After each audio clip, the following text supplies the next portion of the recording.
Hello friends, welcome to my YouTube channel. তো এখন কথা বলবো শাকিব খান এবং বুবলি অভিনীত লিডার আমি বাংলাদেশ মুভিটা নিয়ে, যেটা কিন্তু ট্রেলার অলরেডি রিলিজ হয়ে গেছে এবং ফিল্মটা কিন্তু 21 এপ্রিল অলরেডি রিলিজ হয়ে গেছে বাংলাদেশে।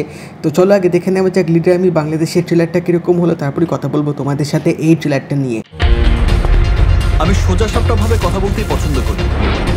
আমি আমার দেশকে আমার মহল্লা মনে করি, আর মহল্লাকে নিজের ঘর। নিজের ঘর, নিজের মহল্লা, নিজের দেশকে পরিচ্ছন্ন রাখার দায়িত্ব তো আমাদেরই, তাই না? নিজের মহল্লাটাকে, নিজের গ্রামটাকে নিজের ঘর মনে করুন, দেখবেন সব বদলে গেছে। কথা আছে, কথা আছে, আমার কিছু কথা আছে, কথা আছে, কথা আছে, আমার কিছু কথা আছে, আমি সেটা বলবোই। স্বপ্ন আছে, স্বপ্ন আছে, আমার কিছু স্বপ্ন আছে, আমি সেটা ধরবোই, আমি সেটা ধরবোই। অন্যায়, অনিয়ম, দুর্নীতি দেখে প্রতিবাদ করুন। হার্টের রিং পরানো নিয়ে আমরা যে বিজনেসটা করি, সিক্রেটটা ফ্ল্যাশ হয়ে গেছে। হোয়াট? 1 ঘন্টার মধ্যে তাদের আইনের আওতায় আনতে হবে। I am going to take the action. দেশকে ভালোবাসুন, দেশের মানুষকে ভালোবাসুন। সুরমা সুরমা দিনে তোমার সঙ্গে নিয়ে চলো যাবো দূরে হারিয়ে। সুন্দর সুন্দর লাগে সব চোখে তাকিয়ে, কি যে মায়া দিলে ছড়িয়ে। এই আপনার দেশপ্রেম? আমার ছেলেকে অ্যারেস্ট করছেন কেন? আপনার ছেলে একজন জঙ্গি। জঙ্গি নাফিসের আসল চেহারা ফাঁস করার জন্য এদেরকে আপনাদের প্রয়োজন। এরা এবং নাফিস একই জঙ্গি সংগঠনের সদস্য। আমি অন্যায়ের প্রতিবাদ করে কাদের সমস্যা হচ্ছে আপনি কি বুঝতে পারছেন না? বুঝলেই আলোচনা, কারণ না বুঝলে পাবলিক পলিটিশিয়ান আন্ডারওয়ার্ল্ডের আতঙ্ক আজম মিল্লা। আমার নাম শুনলে সবার প্যান্ট ঢিলা হয়ে যায়। যাদের ওয়েস্টে পাওয়ার নেই তাদেরই প্যান্ট ঢিলা হয়। তারাই তোকে প্যানিক মনে করে। প্যানিক মানে বুঝিস? কিভাবে প্যানিক ক্রিয়েট করতে হয় জানিস? This is panic. ওরা টাকার ক্ষমতা টিকিয়ে রাখার জন্য সবকিছু করতে পারে। ভয় দেখিয়ে মানুষকে আতঙ্কিত করতে পারবে, কিন্তু তাদের আস্থা অর্জন করতে পারবে না। আজম মিল্লাত আর তার ভাইদের মতো টিউমার কেটে ফেলে দিতে হবে। আপনি শুধু আমাকে হেল্প করুন, সার্জারি করার দায়িত্বটা আমার।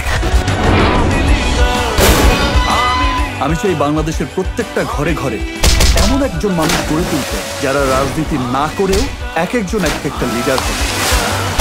জনতা আজ জেগে উঠেছে।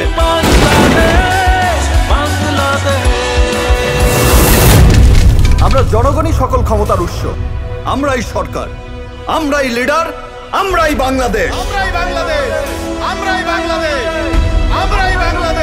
তো এই ফিল্মটা শিওর শট হিট হতে চলেছে, কারণ ফিল্মটার মধ্যে সব কিছু এলিমেন্ট আছে। একটা মানে দেশপ্রেমের ব্যাপার আছে, পলিটিক্যাল এখানে একটা থ্রিলার আছে এবং মশালা অ্যাকশান কিন্তু ভরপুর ফিল্মটার মধ্যে আছে। বাট যেটা আমার দেখে মনে হলো আদৌ জিনিসটা থাকবে কি থাকবে না বা কতটা দেখাবে, সেটা হচ্ছে বুবলি এবং শাকিব খানের কেমিস্ট্রি, যেটা আমরা ট্রেলারটার গানটার মধ্যে দেখতে পেলাম। বাট ফিল্মটার মধ্যে কতটা থাকবে সেটা একটা দেখার ব্যাপার। বাট তাছাড়া ট্রেলারটার মধ্যে যে জিনিসটা আমার বেশি ভালো লেগেছে সেটা হচ্ছে জিনিসটাকে না বেশি ড্রামাটাইজ করে দেখায়নি, মানে খুব ওভার এক্সাজারেটেড ড্রামাটিক যে জিনিসগুলো হয়, যেগুলো আমরা দেখে থাকি, সেটা কিন্তু ট্রেলারটার মধ্যে দেখতে পাইনি। যার জন্য কিন্তু একটা কমপ্লিট একটা মশালা মুভির যে ফিলটা থাকে সেই ফিলটা কিন্তু ট্রেলারটার মধ্যে পেয়েছি। বাট হ্যাঁ, রান টাইম ছিল ট্রেলারটা 3 মিনিটের মতো। তো অলমোস্ট মানে কি গল্প হতে চলেছে বা কীরকম থাকবে ফিল্মটার মধ্যে সেই সব কিছুই কিন্তু ট্রেলারটার মধ্যে দেখিয়ে দিয়েছে, কিছুই সেরকম বাদ দেয়নি। বাট হ্যাঁ, নিশ্চয়ই টুইস্ট অ্যান্ড টার্মস বা যে মশালা এলিমেন্টগুলো অবশ্যই থাকে, সেগুলো তো ফিল্মটার মধ্যে থাকবে, যেটার জন্য তো শাকিব খানের ভক্তরা ফিল্মটা দেখতে যাবে। এবং তাছাড়াও এখানে শাকিব খানকে কিন্তু যে একটা লিডারের যে পার্সোনালিটি বা লিডারের যে ক্যারেক্টারিস্টিক্সটা যেরকম হয়, সেটা কিন্তু তার ক্যারেক্টারটার মধ্যে ভালোভাবে ফুটিয়ে তুলেছে। অ্যাকশনগুলো কিন্তু বেশ প্রমিসিং লাগলো ট্রেলারটার মধ্যে দেখে, মানে অতটাও খারাপভাবে করেনি। তাছাড়া এখানে সিনেমাটোগ্রাফিটাও কিন্তু বেশ ভালো ছিল। বাট হ্যাঁ, ট্রেলারে কিন্তু ব্যাকগ্রাউন্ড মিউজিকটাও বেশ ভালোভাবে রেখেছে। এবং এই ফিল্মে কিন্তু দুটো ভিলেন হতে চলেছে, মানে একদিকে হয়তো একটা পলিটিক্যাল গ্রুপের একটা কোনো ভিলেন থাকবে, যেটা আমার মনে হয় মিশা সওদাগর হয়তো ক্যারেক্টারটা প্লে করছে, এবং আরেকদিকে আরেকটা হয়তো কোনো গ্যাং লিডার থাকবে, যেটারও কিন্তু একটা ভিলেন দেখালো। তো দুটো ভিলেনের আগেনস্ট এখানে শাকিব খান কীভাবে লড়বেন এবং কীভাবে তিনি লিডার হয়ে উঠবেন, সেটাই আমরা ফিল্মটার মধ্যে দেখতে পাবো। তো ট্রেলারটা লম্বা হওয়ার জন্য একটু সব কিছু দেখিয়ে দিয়েছে, বাট তাও ট্রেলারটা কিন্তু দেখে ওই ভাইবটা কিন্তু অবশ্যই আসবে যে এগুলো সিঙ্গেল স্ক্রিন এবং মাল্টিপ্লেক্সে কিন্তু নিঃসন্দেহে নিঃসন্দেহে বিশাল বিশাল ঝড় তুলতে চলেছে। এবং শাকিব খানকে এখানে যেভাবে দেখালো এক কথায় পুরোপুরি অস্থির। তো দেখা যাক এবার ফিল্মটা রিলিজ হলে বোঝা যাবে বাংলাদেশে কীরকম সাড়া ফেলতে চলেছে। যদিও বা 100টা প্লাস স্ক্রিনে কিন্তু ফিল্মটা রিলিজ হচ্ছে, সেটা কিন্তু ইটসেলফ একটা বেশ ভালো খবর ফিল্মটার জন্য। এবার পজিটিভ রেসপন্স পেলে তো ফিল্মটা পুরো ঝড় তুলেই দেবে।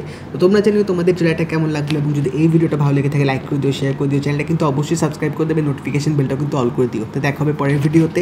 বাই।